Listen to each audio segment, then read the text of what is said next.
আজকে আমি বানাচ্ছি ক্রিস্পি পেটাল চমচা, যেটা খেতে অনেক বেশি ক্রাঞ্চি এবং ভিতরে থাকবে মুচমুচে আলুর একটা টেস্ট, যেটা একবার খেলে আপনার বারবার খেতে ইচ্ছে করবে। আর বিকেলের নাস্তায় এটা অবশ্যই রাখতে ভুলবেন না। আর ভিডিওটা ভালো লাগলে অবশ্যই টাইমলাইনে শেয়ার করে রাখবেন। আসসালামু আলাইকুম, welcome back to my channel. যেখান থেকে দেখছেন আশা করি সবাই খুব ভালো আছেন। আর আজকে আমি এই চমচা বানানোর জন্য প্রথমে পুরটা রেডি করে রাখবো। পুর রেডি করার জন্য প্রথমে আমি এখানে একটা মিক্সিং বলে দিয়ে দিয়েছি 1/3 কাপ পেঁয়াজ কুচি, 1 চা চামচ লবণ, 1 চা চামচ ক্রাশ করা শুকনো মরিচ। এবার এগুলোকে ভালো করে মেখে এবার আলুর খোসাটা ছাড়িয়ে নিতে হবে।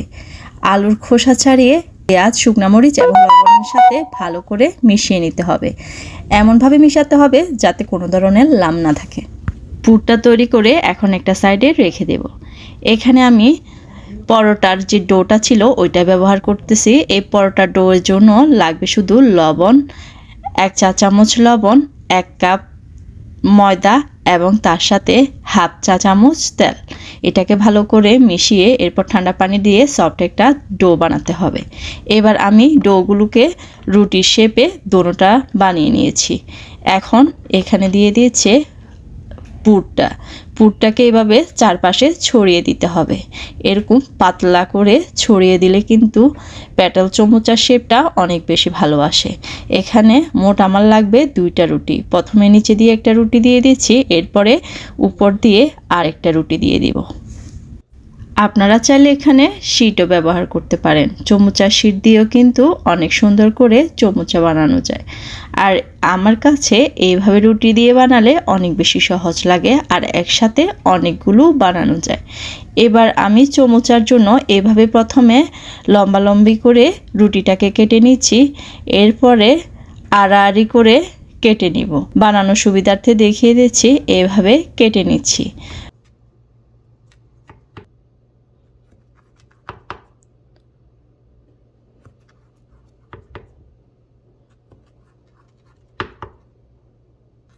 দেখুন প্রতিটা চমচা কিন্তু এখন স্কোয়ার শেপে হয়ে গিয়েছে। এবার এটাকে 2 কোণাকে একসাথে অ্যাড করে এইভাবে চমচার মতো করে বানিয়ে নিচ্ছি। দেখুন খুব সুন্দর একটা ফুলের আকৃতির চমচা হয়ে গিয়েছে।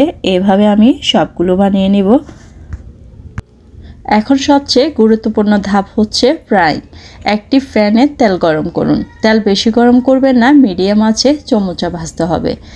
ধীরে ধীরে চমচাগুলো তেলের মধ্যে দিন। এরপরে হালকা বুদবুদ উঠলে এরপর ধীরে ধীরে সোনালি রং হয়ে আসবে। সব সময় মিডিয়াম আঁচে ভাজবেন। বেশি জোরে আগুন দিলে কিন্তু মুচমুচে হবে না এবং পুড়ে যেতে পারে। তাই রান্নাটা ভালোভাবে করতে হলে অবশ্যই মৃদু আঁচে চমচাগুলোকে ভাজতে হবে। যখন চমচাগুলো সোনালি ব্রাউন কালার হয়ে যাবে তখন তুলে ফেলুন। একটা টিস্যুর উপর রাখুন যাতে এক্সট্রা তেলটা বের হয়ে যায়। এভাবে দেখুন বাইরে একদম ক্রাঞ্চি, ভিতরে স্পাইসি আলুর ফিলিং প্রতি কামড়েই হবে পারফেক্ট। চা, কেচাপ এবং কি চাটনি যে কোনো কিছুর সাথে পারফেক্ট কম্বিনেশন। আজকের এই ক্রিস্পি পেটাল চমচা যদি আপনার ভালো লাগে তাহলে অবশ্যই চেষ্টা করবেন আর অবশ্যই বানিয়ে সবাইকে খাওয়াবেন। আর ভিডিওটা ভালো লাগলে অবশ্যই শেয়ার করে দিবেন। আল্লাহ হাফেজ।